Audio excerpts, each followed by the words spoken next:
we've seen most of the counters with arrows facing down. So most of the counters were declining. Turnover was down 38%. The index also declined marginally by about 200 basis points. Okay, what we saw in terms of previous sessions trade, for instance, the main and dominant counter, Safaricom, we saw some profit taking on that counter. What's the trend this week? Well, in the morning, early morning, the trend was the same, but come afternoon session, there's some demand coming in, and basically we are looking at foreign investors taking positions. Safaricom fundamentals are still strong. Okay, Portland cement is up 9.17%. And now we've all heard about the construction boom in Kenya and East Africa. We all know about the competitive pricing of cement products. But what other variables are at play for Portland? Well, quite a lot of variables. We have competition increasing. We have new cement players coming to the market. Peculiar or unique to Portland is also boardroom wars, where we've had quite a high turnover of chief executives over a very short period. Also affecting the cement industry in Kenya is cross-shareholding, where Lafarge has a stake in Portland Cement and also having a stake in Bamburi. So that also brings in a very sticky situation.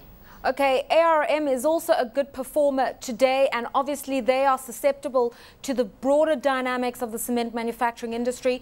But what's working in favor of ARM?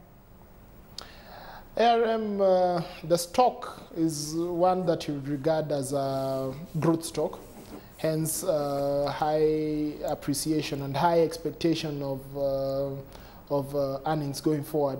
So I think the fundamentals are still quite strong, and there's a positive outlook considering that their regional representation. Kakusi is up 4% today, and that's after the stock had shed quite a bit of value last week on the back of a supposed suit regarding pineapple pricing. Now today things look a little bit better for them. Has this issue been resolved? But secondly, what are the prospects for this agro processor? Well, the news that we're receiving is that it's highly likely that they'll settle the suit, and probably something contributing to the appreciation is you see, for investors, they're looking at certainty, not uncertainty. So once that is factored in, then you should be able to see some price movement. But generally, the agriculturals have been doing well. So Kakusi is also following suit.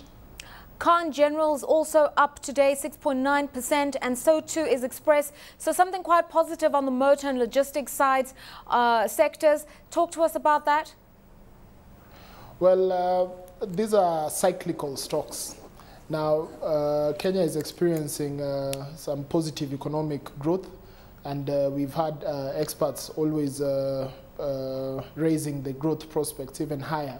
So it's on the verge of that as economic activity picks up, then of course the demand for such the services by those farms and also those stocks go up.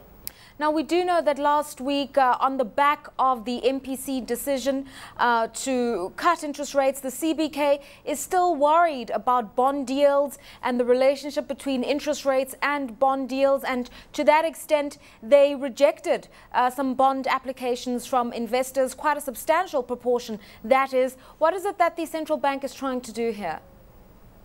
Well, the central bank's policy has been clear from the word go in terms of maintaining a low interest rate regime. And the central bank noticed that there are a lot of bidders for their papers who are speculative. So they are trying to cut off high yields, bidders who are on the high yield side.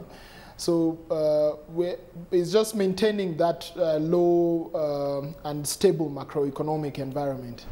Okay, obviously this has some bearing on the shilling, but the shilling in terms of trade today, has hit a 5-month low against the dollar. But some would argue that the shilling is simply doing what other emerging market currencies are doing due to the situation in Egypt. What do you draw in terms of parallels and resonance in terms of the Egyptian crisis and the shilling, if at all?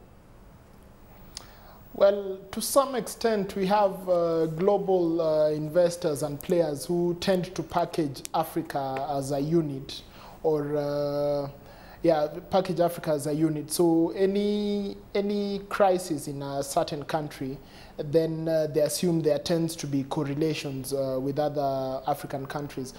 But I don't see a substantial relation whatsoever.